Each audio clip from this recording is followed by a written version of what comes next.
Assalamualaikum. This is just Ranbani, and today we are going to talk about FST 515 lecture number. Basically, it's one, but according to the slides, it's lecture number two. पहले के अंदर मैंने ऐसा जितना कोई खास देखा नहीं, वो डेफिनेशंस थी, तो आप लोग वो कर चुके हो होप सो, और उसके टेस्ट भी आई थिंक हो चुका है। अगर नहीं हुआ तो उसको हम कवर कर लेंगे। अच्छा, जो आज जो है हमने बात करनी है system of rules of a country. Basically different countries के अंदर डिफरेंट टाइप ऑफ जो रूलिंग सिस्टम्स हैं, और डिफरेंट उनके अंदर जब लेजिस्लेटिव सिस्टम है, तो उसको मैंने थोड़ा सा आसान किया ताकि हमें समझ आ जाए। ठीक है, तो आप लोगों ने करना यहाँ से समझना है, and to learn them out, and for the sake of exam you will have to go towards the slides. ठीक है, तो सबसे पहले there are three part of it. Basically system of rules, rules कानून बनाने के, और कानून से रिलेटेड जो है एक कंट्री के अंदर तीन पार्ट है। पहले इसकी आती है लेजिस्लेटिव बॉडी, यानी कानून साज असेंबली, जिन्हें हम कहते हैं नेशनल असेंबली, और सेनेट, यानी कि सेनेट और कौमी असेंबली। ठीक है, तो ये आती है। उसके बाद जो है दूसरी आती है executive branch, president based and include ministries, यानी कि जितनी भी मिनिस्ट्रीज होंगी, जो प्रेसिडेंट बेस्ड सिस्टम होता है, जो मैनेजमेंट वाला सिस्टम है, यानी कि जो एग्जीक्यूट करवाएंगी। ठीक है, वो आपकी एग्जीक्यूटिव ब्रांच होती है। जुडिशियल ब्रांच होती है जिसके अंदर कोर्ट्स आ जाती हैं। ठीक है, अब बेसिकली लेजिस्लेटिव बॉडी से क्या मुराद है कि वो वाले पार्ट्स जो लॉ बनाएंगे, ठीक है, कानून बनाने का जो काम करते हैं, वो लेजिस्लेटिव बॉडी होती है। इसके अंदर सेनेट आ जाती है और नेशनल असेंबली आ जाती है। उस कानून को इम्प्लीमेंट करवाना होता है गवर्नमेंट ने। ठीक है, अब एमएनए आगे खुद नहीं इम्प्लीमेंट करवाता, या जो कानून बनाने वाला है वो इम्प्लीमेंट नहीं करवाता। कानून को इम्प्लीमेंट करवाएंगे जो उसकी सदर या उससे अंडर जो भी, यानी कि गवर्नमेंट जो है। ठीक है, तो वो आपकी आ जाती है एग्जीक्यूटिव ब्रांच। और थर्ड जो है वो जुडिशियल ब्रांच आ जाती है, कि अगर कानून की खिलाफ वर्जी की जाएगी तो उस केस में फिर उसको कौन देखेगा, तो वो जुडिशियल ब्रांच आती है। तो लेजिस्लेटिव बॉडी को पहले बात करते हैं। लेजिस्लेटिव बॉडी के अंदर दो पार्ट है mainly, national assembly and senate. National assembly basically ये लोअर हाउस ऑफ पार्लियामेंट है। हाउस ऑफ पार्लियामेंट से क्या मुराद है? बेसिकली हमने उर्दू में जो है मुताल्ला अक्सर में पढ़ते रहे, ईवान जेरी ईवान बाला। ठीक है, एक होता है ऊपर वाला यानी कि हायर लोग, एक होता है उससे नीचे। तो होता ये है कि जो नेशनल असेंबली है it is lower house. Parliament, parliament से मुराद है नेशनल असेंबली प्लस सेनेट, दोनों को मिला के कहते हैं पार्लियामेंट, कानून साज। ठीक है, इदारा। ठीक है, और उसके दो पार्ट्स हैं, एक नेशनल असेंबली, एक सेनेट। जिस तरह पुराने जमाने में क्या होता था कि बादशाही निज़ाम के अंदर भी कुछ लोग खास होते थे राय देने वाले, बादशाह के वजीर खास होते थे कुछ, और कुछ होते थे जो अवामी राय लेके आते थे कि अवाम ये चाहते हैं, और कुछ होते थे मशीरे खास कि आपने ये करना है। ठीक है, तो इन इस तरह का ही कुछ सिनेरियो यहाँ पे होता है, लेकिन यहाँ पर थोड़ा सा डिफरेंट। ठीक है, उसमें ये होता है कि सेनेट के अंदर, अब सेनेट का जो पर्पज है वो वैसे ही एक जनरल इन्फॉर्मेशन के तौर पे बता देता हूँ। देखो, नेशनल असेंबली जो है वो बेस्ड ऑन पॉपुलेशन होती है। आपकी अगर पॉपुलेशन बहुत ज़्यादा है, जैसे पंजाब की पॉपुलेशन बहुत ज़्यादा है, पंजाब के एमएनए बहुत ज़्यादा है, तो इसका मतलब जो भी कानून पास होगा वो तो एमएन पंजाब के मुताबिक होगा, तो पंजाब का जो फायदा होगा तो कानून उसके मुताबिक पास हो जाना चाहिए। लेकिन इसके लिए फिर क्या होता है, फिर सेनेट बनाएगी। अब सेनेट के अंदर तमाम के तमाम सूबों को बुनियाद बराबर के इख्तियार है, बराबर सीटें बन रही हैं। अगर फर्ज कर लो 100 सीटें हैं ना सेनेट की, तो 25 25 25 सारों चारों सूबे में आएंगी। अगर 5 सूबे कर लो तो 20 20 आएंगे। ठीक है, तो अब जब ये होगा तो उसमें क्या होगा कि अगर कोई कानून ऐसा है जो पंजाब वाले कौमी असेंबली से बना भी देते हैं, कि कौमी असेंबली से कानून बन गया, उन्होंने कोई पंजाब जिसमें पंजाब का फायदा है और किसी और सूबे का नुकसान है। ठीक है, तो जब वो बिल कैसे पास होता है, पहले कौमी असेंबली में फिर सेनेट में, या अगर सेनेट में पहले पेश हो गया तो फिर कौमी असेंबली, यानी कि दोनों से पहले होगा फिर सदर के पास जाएगा। ठीक है, तो कोई भी एक इदारा अकेला नहीं इसका रिस्पॉन्सिबल होता। तो सेनेट में फिर बराबर बराबर लोग बैठे हैं, तो definitely they can reject the bill according to के ये हमारे जो वो सूबे के खिलाफ चल रहा है। ठीक है, तो नेशनल असेंबली को लोअर हाउस ऑफ पार्लियामेंट कहते हैं, इसको हाउस ऑफ रिप्रेजेंटेटिव भी कहते हैं। रिप्रेजेंटेटिव से क्या मुराद है कि क्योंकि ये रिप्रेजेंटेटिव अवाम के होते हैं, ये अवाम को नुमाइंदगी, अवाम के नुमाइंदे होते हैं। हम इनको इलेक्ट करते हैं, जो एमएनएज हम इलेक्ट करते हैं वो जाके बैठते हैं नेशनल असेंबली में। और रिप्रेजेंटेटिव ऑफ पार्लियामेंट, ये पार्लियामेंट के भी रिप्रेजेंटेटिव भी कहलाए जाते हैं, और हाउस ऑफ रिप्रेजेंटेटिव भी से कहते हैं। जबकि दूसरी तरफ जो सेनेट है, senate upper house of parliament है, ये पार्लियामेंट का बड़ा ऊपर वाला साइड है, और इसको कहते हैं सेकंड चेंबर ऑफ पार्लियामेंट, ये इनके अदर नेम है। अच्छा, नेशनल असेंबली के जो लोग हैं वो सिलेक्ट किए जाते हैं पीपल ऑफ द कंट्री, हम जो वोट डालते हैं उसके जरिए नेशनल असेंबली के लोगों को सिलेक्ट किया जाता है। जबकि सेनेट के अंदर क्या कहता है, member are selected by the member of national assembly, यानी कि सेनेट के मेंबर जो हैं वो नेशनल असेंबली से सिलेक्ट किए जाते हैं। नेशनल असेंबली के लोग वोट डालते हैं, और उनकी बेसिस पे सिलेक्ट करते हैं, लेकिन बराबर सीटें होती हैं, चारों सूबों को एक बराबर की सीटें दी जाती हैं, ठीक है। उन्हीं सीटों पे वो कर सकते हैं। पार्टीज बेशक डिफरेंट होती हैं, लेकिन वो वोट करते हैं पार्लियामेंट मेंबर नेशनल असेंबली के, और उनके वोट से जो आगे सेनेट के लोग बनते हैं। नेशनल असेंबली जो है बेसिकली 5 साल के लिए लोग किए जाते हैं। 5 साल के लिए नेशनल असेंबली बनाई जाती है, ठीक है। आपको पता है हर 5 साल के बाद इलेक्शन होने होते हैं। It can be dissolve but only by the prime minister, not by the president. पहले जो है वो प्रेसिडेंट भी इसको डिसॉल्व कर सकता था। असेंबलियां तहलील आपने आजकल बड़ा लफ्ज सुना होगा, ठीक है, तोड़ देना असेंबलियां।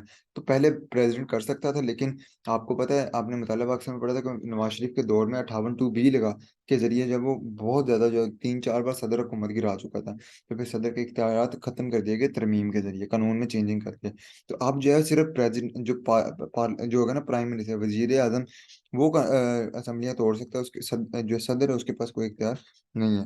दूसरी तरफ जो सेनेट है ये 6 ईयर्स के लिए इलेक्ट होते हैं, और ये कभी भी डिसॉल्व नहीं होते। अब इसके अंदर सिनेरियो क्या होता है? इसके अंदर सिनेरियो ये होता है कि 3 साल जब एक बंदा काम कर चुका होता है ना, मतलब एक मिसाल है कि पहले वालों ने, सबसे पहले जब सेनेट बनी, पहले वालों ने 6 साल काम किया, आधे लोग लिए गए। अगर सेनेट में 100 बंदा है, फर्ज कर लो हमने 50 लिए, 50 ने 6 साल, 3 साल पहले, 3 साल खाली 50 ने काम किया। अब उसके बाद अगले 50 ऐड हो गए, 100 आ गए। अब इसमें क्या होता है कि 3 साल के लिए 50 नए और 50 पुराने होते हैं, ठीक है। 50 नए लोग, 50 पुराने लोग होते हैं। तो पुराने वाले नए वालों को सिखाते हैं कि काम अपने कैसे करना है, ताकि सिस्टम चलता रहे। नई हुकूमत आती है तो हर बार उसको, नई हुकूमत को समझना पड़ता है। सेनेट में इस तरह नहीं होता। पुराने 3 साल, पिछले 3 साल पूरे कर चुके थे, अब जो अगले 3 साल थे वो वहीं पे रहे और नए 3 आ गए, ठीक है। अब ये क्या होगा, जो पुराने वाले हैं ये 3 साल के बाद रिटायर हो जाएंगे, रिटायर हो गई, वहां से खत्म हो गई, और इनकी सीटें होगी खाली। अब जो पहले नए वाले थे वो दोबारा क्या हो गए, उनके पास अब 3 साल उनके पूरे हो चुके थे, वो अगले 3 साल जो हैं वो अब वो वेले रहेंगे, मतलब वेले से मुराद है कि आगे वो लीड करेंगे, और जो नए लोग आ चुके होंगे उनको वो ट्रेन करेंगे। तो 3 साल, हर 3 साल, 3-3 6 साल के लिए एक बंदा इलेक्ट होता है, जिसमें 3 साल वो एज अ ट्रेनी काम करता है, मतलब एज अ लर्नर होता है, और अगले 3 साल में वो एज अ टीचर होता है, ठीक है। इसकी अगर समझ आ गई तो ग्रुप के अंदर, चैट के अंदर ना ओके कह देना। अगर नहीं है तो मैं इसको दोबारा बता दूंगा। 342 इसके जो मेंबर्स हैं नेशनल असेंबली के, वो 342 हैं। 272 जनरल मेंबर्स होते हैं, 60 वुमेन कोटा है, 10 माइनॉरिटीज कोटा है। 272 जनरल मेंबर है, कोई भी आ सकता है उसकी जगह, ठीक है। और उसके बाद जो है हमारे पास जनरल मेंबर 60 वुमेन्स के लिए सीट फिक्स हैं, और 10 माइनॉरिटीज यानी कि जो गैर मुस्लिम होते हैं उनका कोटा है। टू विन, एक जीतने के लिए a party should have 137 seats, एक पार्टी को कम से कम 137 सीट जो है वो लेनी पड़ेंगी, ठीक है। ये सर ने लिखा हुआ था, वैसे 2/3 मेजोरिटी होनी चाहिए। अच्छा खैर, इस तरफ 104 मेंबर्स होते हैं, मैं 100 कह रहा था, 104 होते हैं। Equal representation from all provinces, और इसके अंदर तमाम के तमाम सूबों को बराबर की रिप्रेजेंटेशन दी जाती है। तमाम के तमाम सूबे जो हैं वो इक्वल होते हैं, बराबर होते हैं। अच्छा, उसके बाद जो है वो नेक्स्ट चीज आ गई, it is headed by prime minister. इसका जो हेड होता है वो प्राइम मिनिस्टर होता है, और इसका जो हेड होता है वो ऐसे तो नहीं लिखा, लेकिन चेयरमैन सेनेट एक इदारे का एक बंदा है जो इसको लीड करता है। इस तरफ जो है इनका काम क्या है, इनके काम है लॉ मेकिंग, बिल पास कराना और उसको सेनेट को भेजना। यानी ये बिल पास करेंगे पहले, एक बिल जो है वो एक बंदा पेश करेगा कौमी असेंबली में, और वहां से वो बिल चला जाएगा सेनेट के पास, और सेनेट जो है उसको पास कर दे तो फिर वो सदर के पास चला जाएगा, सदर उस पर साइन कर देगा तो वो अप्रूव हो जाएगा। या सदर क्या करता है, एलिगेशन को एतराज लगा के बिल को वापस भेज देगा कि इसको एतराज को दूर करो, सही है। आगे के जो प्रोसेस है उसके बाद फिर एक बार रिन्यू करके दोबारा भेज दें, तो इस तरह करके एक और मैकेनिज्म है, वो हमारे रिलेटेड अभी नहीं है। दूसरा, इवेल्युएटिंग गवर्नमेंट मिनिस्ट्रीज वर्क, जो क्योंकि कौमी असेंबली जो है इसके अंदर दूसरी पार्टीज के लोग भी बैठते हैं, ओपोजिशन भी बैठती है। तो वो जितनी भी जो मिनिस्ट्रीज बनी हुई हैं, हेल्थ मिनिस्ट्री है, रेलवे की मिनिस्ट्री है, ट्रांसपोर्ट की मिनिस्ट्री होगी, तो इस तरह की जितनी भी मिनिस्ट्रीज हैं उनके काम को, और उसके अलावा गवर्नमेंट की जो ओवरऑल परफॉर्मेंस है उसको एवेल्युएट करना, उसके ऊपर चेक एंड बैलेंस रखना, उनकी उन पे तनकीद करना कि आप ये ठीक नहीं कर रहे, आप ये ठीक कर रहे हैं या जो भी। और थर्ड चीज है बजट मेकिंग, कि ये बजट बनाते हैं हर साल के बाद। एक मुल्क के जो वो माली बजट होता है, आता है, आपको पता है जुलाई के अंदर, तो जून जुलाई के अंदर आता है, तो वो भी ये देते हैं। दूसरी तरफ सेनेट जो है वो बेसिकली लॉ मेकिंग करती है, कानून बनाती है। जाहिर सी बात है, जब बिल जो है वो कौमी असेंबली से आएगा सेनेट के पास, तो वो आगे, वो भी एक लॉ मेकिंग का पार्ट है। अकाउंटेबिलिटी, अकाउंटेबिलिटी होता है नजर रखना, ठीक है। उसको सारे को मैनेज करना। अकाउंटेबिलिटी जैसे एक जिस तरह तो होता है ना कि लीड करना और सबके ऊपर जो है नजर रखना, सबको मैनेज करना कि कोई जो है वो गलत काम ना हो, कोई गलत कानून ना बने, वो उस सेंस में भी कर सकते हो। रिप्रेजेंटेशन ऑफ फेडरल यूनिट, और बेसिकली ये फेडरल यूनिट जो इस्लामाबाद है ना, वो आपका फेडरल यूनिट है, उसकी रिप्रेजेंटेशन हो रही होती है। और पॉलिसी गाइडेंस और पॉलिसी बनाने के अंदर ये रोल प्ले करते हैं। एक सेनेटर, अ सेनेटर, इसका क्या रोल होता है? इंट्रोड्यूस एंड डिबेट लेजिस्लेशन, ये कानून पेश भी कर सकता है और उस पर बहस भी कर सकता है। Discuss propose law, propose law वो जो कि कौमी असेंबली से होके आ गया है, ठीक है, उसके उसके ऊपर भी बहस कर सकते हैं। Make recommendation on the financial bill, financial bill होता है ये बजट मेकिंग वगैरह। और इसके अलावा वैसे भी इखराजात सरकारी तौर पे जो भी आपने बिल्स पास करने हैं उसके ऊपर अपने रिकमेंडेशंस दे सकता है कि ये इस तरह नहीं इस तरह होना चाहिए।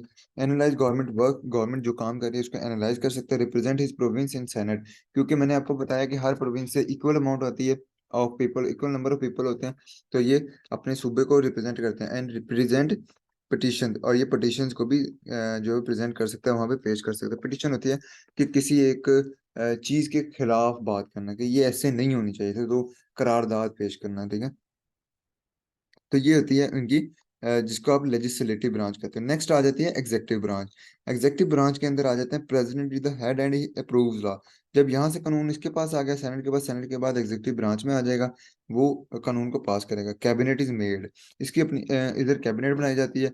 You know number of sectors, उसके बहुत सारे फैक्टर हैं, तो हर एक सेक्टर की जो है वो अलग से मिनिस्ट्री भी बनी जाती है। एग्रीकल्चर है, हेल्थ है, एजुकेशन है, फाइनेंस वगैरह, इस तरह करके, ठीक है। तो जितनी को याद रह जाए वो उतनी का आप लिख सकते हो, लाजिम नहीं है कि आपने सारी लिखनी है।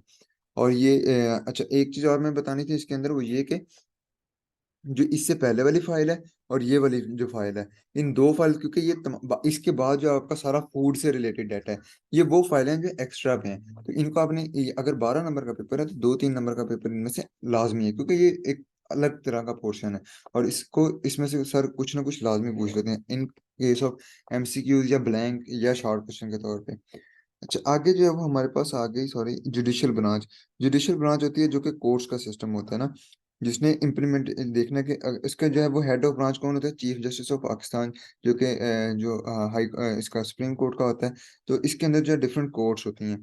सबसे ऊपर सुप्रीम कोर्ट होती है, उसके बाद प्रोविजनल हाई कोर्ट होती है, फिर जिसके यानी कि सूबाई असम्बलियाँ होती हैं, high court.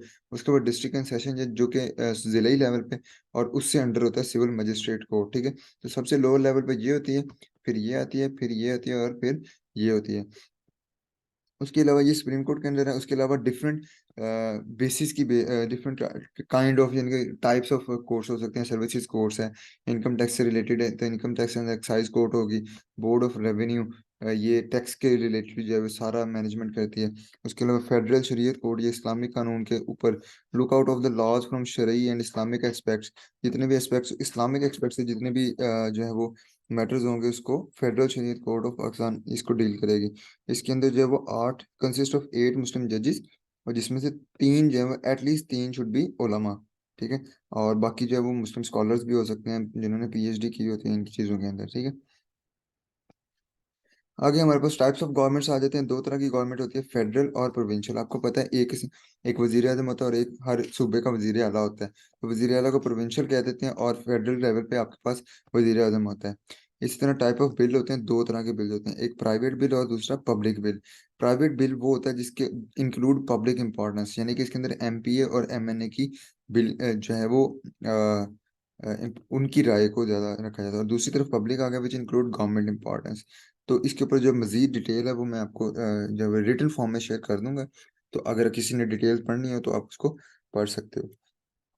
Law and justice of human rights, federal security law initiate, law department इसका प्रोविजनल होता है। अच्छा, ये जो आ गया law and justice of human rights.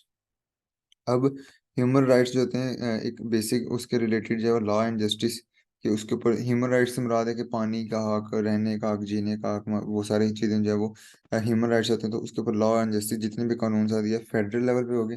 और सेक्रेटरी लॉ इनिशिएट इसको शुरू कर सकते हैं। सेक्रेटरी लॉ होता है एक ओहदा है जो कि इसको शुरू कर सकता है। इसके ऊपर जो भी लॉ टाइप ऑफ बिल जो देना है ना इससे रिलेटेड, वो सेक्रेटरी लॉ इनिशिएट करेगा। लॉ डिपार्टमेंट जो प्रोविजनल लेवल पे भी बना होता है। अच्छा, इसके ये इतना कोई वो डिटेल नहीं है, प्राइवेट और पब्लिक के अंदर प्रॉपर डिटेल है, तो मैं आपको एक बार ना, क्योंकि ये इसके ऊपर पूरी जो है वो तफसील है, क्योंकि अगर हम लॉ के स्टूडेंट होते तो हम इसमें डिटेल करते।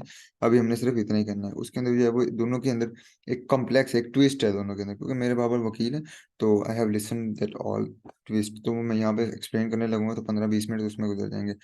प्रोसेस ऑफ मेकिंग लॉ, ये जो है वो एक इम्पोर्टेंट पार्ट है कि कानून बनता है बेसिकली कैसे है।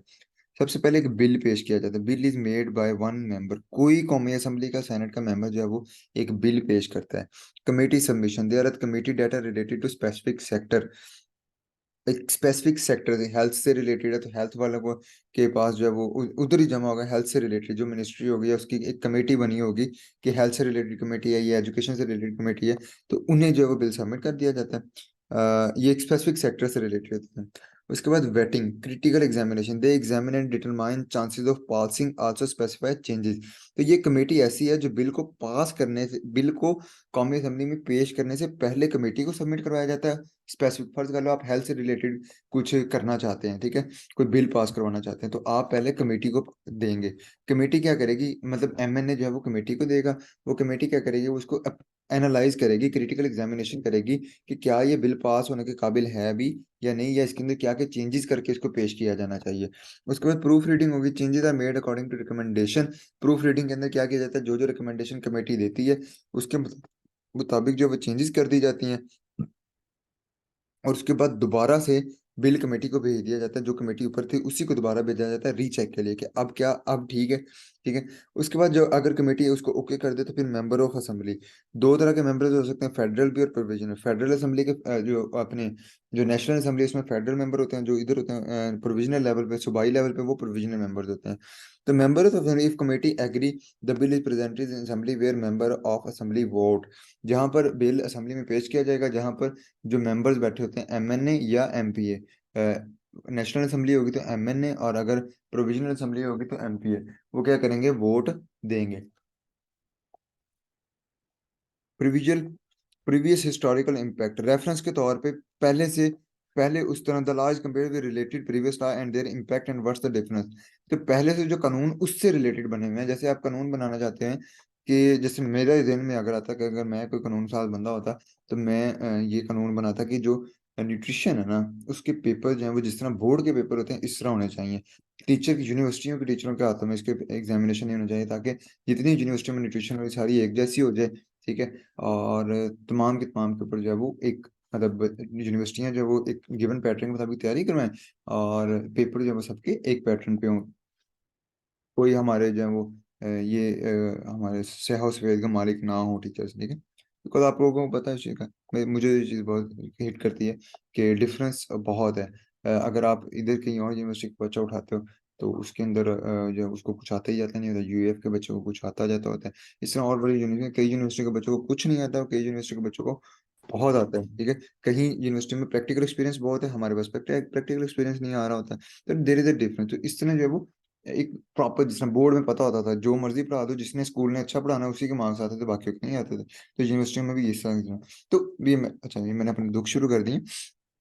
खैर, तो इस तरह के एक लॉ मैंने बनाना चाहता, तो अब उससे पहले देखा जाएगा कि क्या पहले इस तरह का कोई लॉ मौजूद है, कोई कमेटी से रिलेटेड, कोई इस तरह की कि एचईसी से जो है वो एचईसी पेपर लिया करे, उसकी एक फी हो इस तरह के, अगर तो है तो फिर देखा जाएगा कि उसमें और इस नए वाले में फर्क क्या है। अगर कोई फर्क होगा तो डेफिनेटली उसको स्टडी किया जाएगा, अगर नहीं होगा तो उसको पास करने की जरूरत ही नहीं है। प्रीवियस हिस्टोरिकल कंपेयर, उसके बाद 3 स्टेज डिस्कशन होगी विद रिस्पेक्ट टू टाइम। तो डिस्कशन की जाती है, उसके ऊपर बहस की जाती है, 3 स्टेज, एक बार फिर 3 दफा, यानी कि उसके ऊपर डिस्कशन की जाएगी। अ, उसके बाद डिस्कशन करने के बाद क्या हो जाएगा, send to stakeholder to concern department, like अगर फूड डिपार्टमेंट फूड से रिलेटेड है, या हम कहते हैं कि यार एचईसी के अंदर जो है वो एक सिस्टम आना चाहिए, एचईसी को चाहिए कि वो सारी यूनिवर्सिटी को एक तरह का कर दे कि उधर सबके जो पेपर है वो एक ही पैटर्न पे हो, तो फिर क्या होगा कि वो उस डिपार्टमेंट को भेजा जाएगा टू हैव देयर ओपिनियन, कि उनकी राय क्या है, ठीक है। ये प्रॉपर एक मैकेनिज्म है, वैसे मुझे लगता नहीं पाकिस्तान में ऐसे फॉलो होता है, लेकिन ये जो प्रॉपर मैकेनिज्म है। उसके बाद amendment, present to relevant assembly, after changes the bill is present to assembly. अगर चेंज हो जाती है, स्टेक होल्डर उसे कहते हैं कि यार इसके अंदर ये चेंजेस कर लो, तो उस चेंजेस के बाद दोबारा असेंबली में बिल आता है, फिर उस पर डिस्कशन होती है, फिर लॉ मिनिस्टर रीड क्लॉजेज, जो लॉ का मिनिस्टर होता है वहां पे, लॉ मिनिस्टर, वो रीड क्लॉजेज, क्लॉजेज कहते हैं उसके अंदर शिक्के होती हैं कि ये इसके अंदर बात की गई, ये की गई है। और टेक्निकल वे, क्योंकि लॉ की लैंग्वेज समझना आसान नहीं होता, आप स्लाइड से अंदाजा लगा सकते हो कि वो लॉ की लैंग्वेज है, तो उसको अभी तो और भी मुश्किल आनी है, लेकिन यही से आपको अंदाजा हो जाएगा कि वो समझ नहीं आ रही, ठीक है। मेजोरिटी नीडेड, उसके बाद जो है वो मेजोरिटी अगर वोट कर दे कि यस इट इज ओके, हम बिल को पास करते हैं, तो बिल एक्सेप्ट हो जाता है। Bill is pass from the parliament, अभी पार्लियामेंट से बिल पास हुआ है, ठीक है। Comment from the executive head, executive head कौन था? फेडरल के अंदर प्रेसिडेंट होता है, प्रोविजनल के अंदर गवर्नर होता है, ठीक है। अगर कौमी असेंबली में बिल पास पेश किया गया था तो प्रेसिडेंट उसके स्याह सफेद का मालिक है, और प्रोविजनल के अंदर अगर सूबे के अंदर सूबाई असेंबली में दिया गया तो गवर्नर उसका होगा। यानी कि सूबाई असेंबली से बिल पास होके गवर्नर के पास चला जाएगा, और कौमी असेंबली से सेनेट से होके फिर सदर के पास चला जाएगा। National assembly, law minister, upper house, president, assent, bill pass. पहले नेशनल असेंबली, उसके बाद वो लॉ मिनिस्टर, लॉ मिनिस्टर के आगे अपर हाउस में चला जाएगा। अपर हाउस जो है वो प्रेसिडेंट, अपर हाउस पास कर देगा तो प्रेसिडेंट के पास चला जाएगा, प्रेसिडेंट पास कर देगा तो बिल पास हो जाएगा। In case of federal it is present to president, if he approves then okay, if he don't bill is move back to national assembly. अगर वो कहता है कि नहीं ये बिल पास नहीं होगा, इसमें चेंजेस करें, तो बिल वापस किधर आ जाता है? नेशनल असेंबली में। फिर वहीं से law minister, and after making recommended changes again to the senate and then to the president, then it is pass. और दोबारा अगर रिक्वायर्ड चेंजेस कर दी जाए तो बिल पास हो जाता है, अगर ना कर दी जाए तो भी बिल पास हो जाता है। वो एक अलग गेम है, तो उसकी कोई टाइम लिमिट होती है कि मतलब सदर ने वापस भेज दिया है बिल कि ये इसके अंदर चेंजिंग करें, तो कोई बगैर किसी चेंजिंग के अगर ये मतलब ये पढ़ने वाली चीज नहीं है, रहने दो, घूम जाओगे इसके अंदर। तो in case of province executive head is governor, he passes the bill is presented in government gazette and is then available to public. अच्छा, जब ये कर दिया जाता है उसका गवर्नमेंट का गजट, एक काइंड ऑफ समझ लो मैगजीन है जो रिलीज होती है, तो उसके अंदर अवेलेबल होता है और पब्लिक को वो शो आउट कराया जाता है कि ये नया कानून जो है वो पास कर दिया गया है। अब तो आपको पता है ये न्यूज़ चैनल ही काफ़ी हैं, तो पहले ये क्योंकि दौर नहीं था तो इसलिए उसको प्रॉपर गजट का पार्ट बनाया, गजट का क्योंकि ऑफिशियल रिकॉर्ड है, और उसको पब्लिक पब्लिक को अवेलेबल किया जाता था।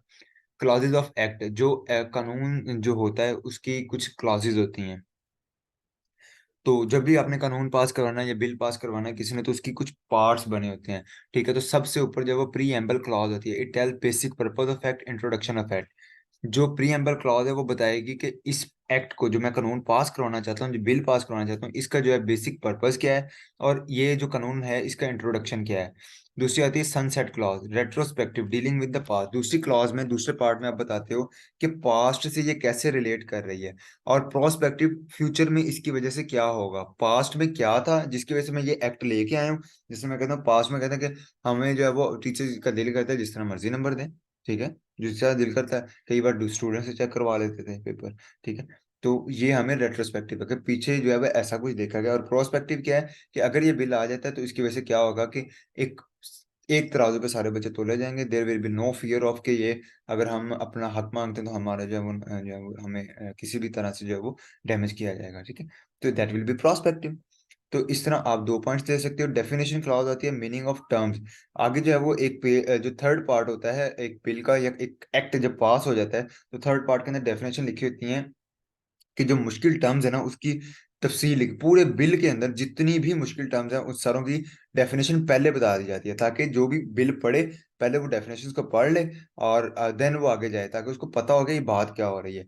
चौथी जो क्लॉज होती है वो सेविंग क्लॉज होती है, whether this act will overwrite और नॉट। ये होती है कि इसके अंदर ओवरराइट किया जा सकता है या नहीं, कि इसको चेंज किया जाएगा या नहीं किया जाएगा। और repeal clause, whether previous will be repealed cancel officially और नॉट। और आखिरी में आप लिखते हो ओवरराइड का मतलब है कि जैसे पिछला जैसे ओवरराइड का मतलब होता है कि पहले से इससे रिलेटेड कोई चल रहा था, ठीक है। जैसे पहले से एक लॉ बना हुआ है कि मतलब यूनिवर्सिटीज पेपर लें, ठीक है।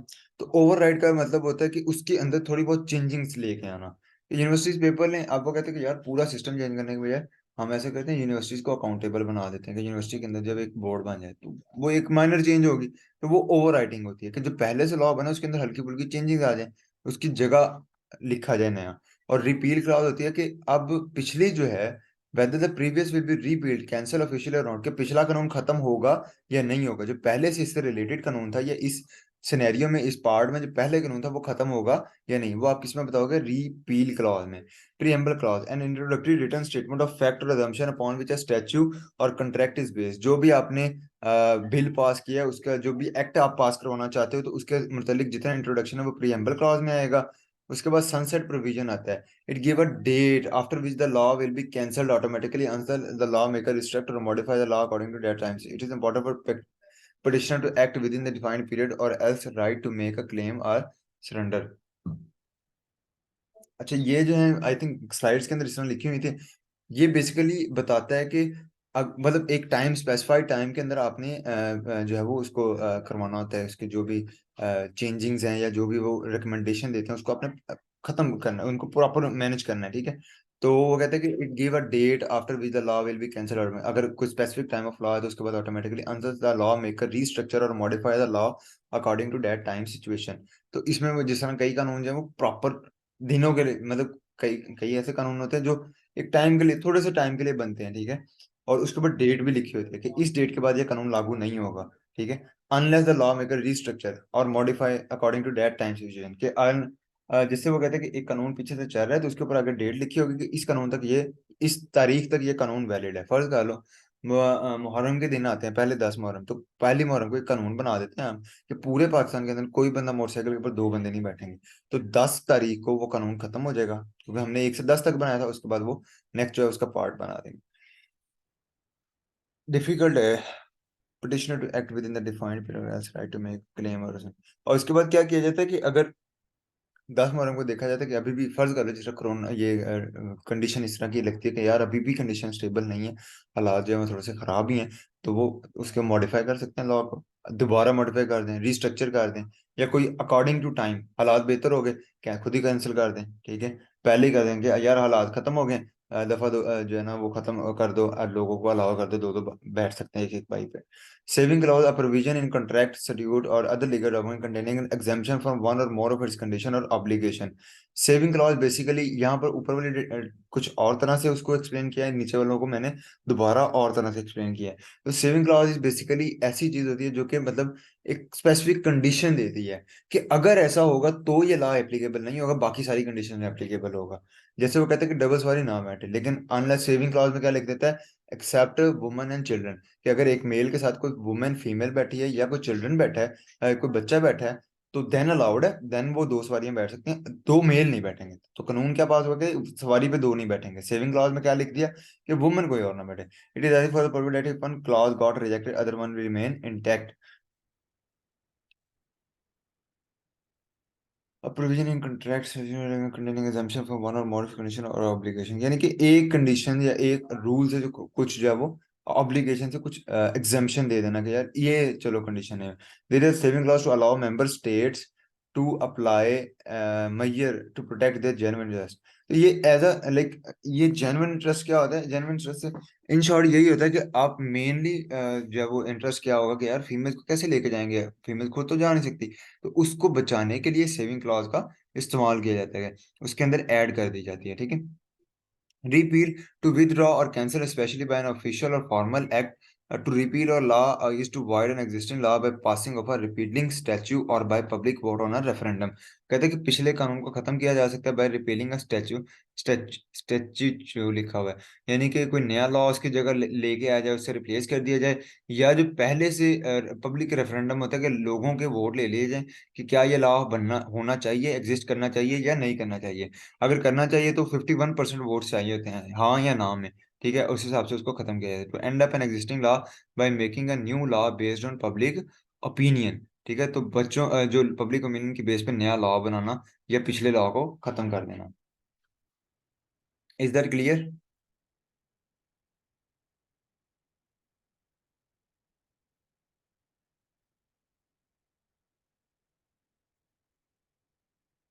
एंड से थोड़ी सी जो क्लॉजेज है ना, ये थोड़ी सी डिफिकल्ट नहीं, कंफ्यूजिंग है, क्योंकि सर ने ऐसे लिखी है तो मैं उसको नहीं उस तरह एक्सप्लेन कर पाया। अगर मैं एक्सप्लेन करता तो डेफिनेटली, मैं वकील का बच्चा हूँ तो मैं इसको और उनमें या फिर बहुत डिटेल में चले जाएंगे। Yes, question. रेफरेंडम होता है पब्लिक ओपिनियन लेना, जिस तरह जो है वो परवेज मुशर्रफ था, उसने रेफरेंडम करवा के कि क्या मैं वजीर सदर रहूं या ना रहूं, ठीक है। तो इसमें पूरी आवाम वोट करती है जिस तरह हम वोट डालने जाते हैं, लेकिन इसमें उसमें क्या होता है, जो जनरली हम वोट करते हैं हर इलाके से एक एक होता है ना, इसमें एक ही बात की गई है। एक ही बंदा खड़ा है, उसके आपने या हाँ करनी है या ना करनी है। हाँ कर देंगे तो दैट विल बी यस, कि ओके आप सदर रह लें, या अगर कानून पास हुआ है कि हाँ ये जो पहले से कानून चल रहा है, तो अगर इसको हाँ करना है तो इसको ये हाँ हो जाएगा। और दूसरी तरफ जो है वो कहेंगे, जो आपका ना कह देंगे तो डेफिनेटली दैट वो कानून जो है वो मतलब अगर वो कहते हैं कि ये कानून नहीं होना चाहिए तो ना कह देंगे सिर्फ 51% लोग, ठीक है। टोटल 100 वोट पड़ा तो 51 ने ना कह दिया, तो दैट विल बी रिजेक्टेड। अच्छा, लास्ट पॉइंट के अंदर वो कहता है कि रिपील बेसिकली ये होता है कि अगर आप कोई एग्जिस्टिंग लॉ को खत्म करना चाहते हो, आप आपने नया लॉ बनाया है, तो अगर आप पिछला पहले भी उससे कोई रिलेटेड लॉ है, जिस तरह पहले लॉ एक बना हुआ है कि बाइक पे दो से ज्यादा लोग ना सवार हों, ठीक है। आप नया लॉ बनाना चाहते हो, फर्ज कर रहे हैं, सपोज कर रहे हैं भाई कि 3 बंदे बैठ सकते हैं, तो जाहिर सी बात है पिछला खत्म करोगे दो वाला तो ही 3 वाला ऐड होगा। तो रिपील क्लॉज होती है कि ये वाला जो कानून है, ये जो बिल मैं पास करवा रहा हूँ, इसकी वजह से इससे ऑटोमेटिकली पिछला जो लॉ है जो 2 सवारियों वाला वो कैंसिल हो जाएगा, ठीक है। तो इस तरह आप नया लॉ देते हो तो पिछले वाला जो है वो रिपील हो जाता है, ठीक है, खत्म करना उसको। और रेफरेंडम भी करवा सकते हो, उसके अंदर भी लिखा होता है कि लोगों की क्योंकि ये राय है इसलिए पिछला लॉ खत्म कर दिया जाएगा और अगला ये आ जाएगा, सही है। अच्छा, नेशनल असेंबली को रिप्रेजेंटेटिव पार्लियामेंट कहा गया है, सेनेट को क्यों नहीं कहा? बेसिकली यहाँ पर जो हाउस ऑफ रिप्रेजेंटेटिव है, ये इसके स्लाइड्स के अंदर इस तरह ही नाम लिखे हुए थे। तो रिप्रेजेंटेटिव बेसिकली होते हैं नुमाइंदे, ठीक है। नुमाइंदे क्या होते हैं, जिस नुमाइंदे किसके, हमारे जो जिनको हम सेलेक्ट करते हैं, सही है। तो ये सेनेट के अंदर हम नहीं उनको सेलेक्ट कर रहे, they are selected by by the member of national assembly. और उनका पीरियड, सेनेट एक किस्म से सरकारी इदारा चल रहा है, ठीक है। 3 लोग हैं, एक बंदा है, 3 साल के लिए वो खुद काम किया, अगले 3 साल के लिए वो टीचर है, साथ में 3 स्टूडेंट लग गए उसके, ठीक है। अब ये टीचर 3 साल के बाद रिटायर हो जाएगा, और जो स्टूडेंट 3 साल के लिए लगे थे वो 3 साल में टीचर बन जाएंगे। अगले 3 स्टूडेंट आ जाएंगे, मतलब उनके साथ 3 3 साल के लिए जो है वो इस तरह लगते रहते हैं। तो ये काइंड ऑफ इस तरह, जिस तरह गवर्नमेंट इदारे नहीं चलते कि इंटर्नीज आ रहे हैं, इंटर्नीज एक्सपर्ट हो गए, पिछले एक्सपर्ट रिटायर हो गए और अगले आ गए, तो उसके अंदर आता है। और इसके अंदर क्या होता है कि इसकी, क्योंकि प्रॉपर रिप्रेजेंटेटिव है, बाकी इसके अंदर मजीद मेरे ख्याल है नहीं। रिप्रेजेंटेटिव इसलिए कहते हैं क्योंकि इनको हम डिटेक्ट करते हैं, हम जब वो नॉमिनेट करते हैं तो ये हमारे रिप्रेजेंटेटिव हैं, ठीक है। इसको रिप्रेजेंटेटिव ऑफ पार्लियामेंट भी कहा जाता है। हम ना एक minute just,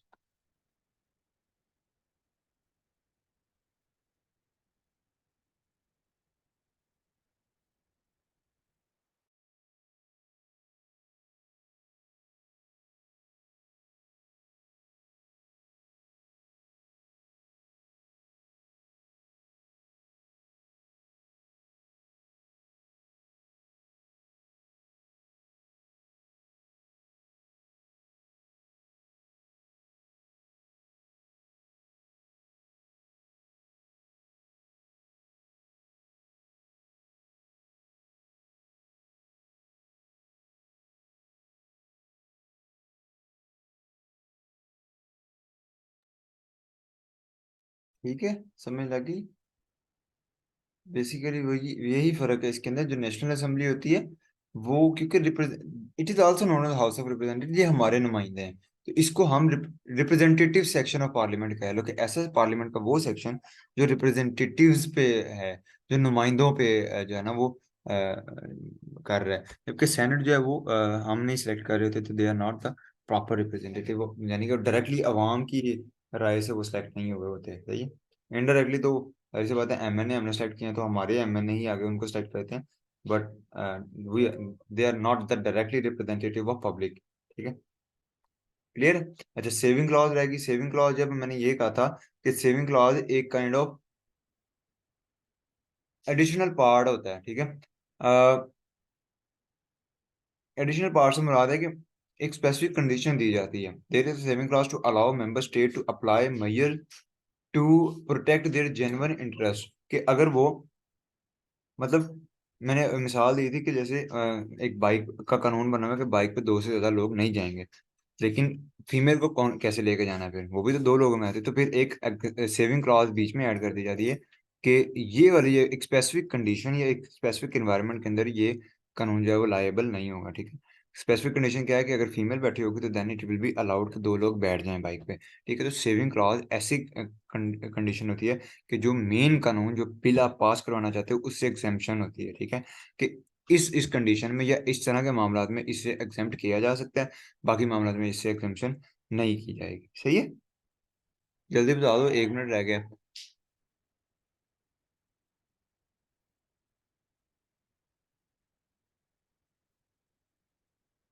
attorney general, attorney general किधर गया?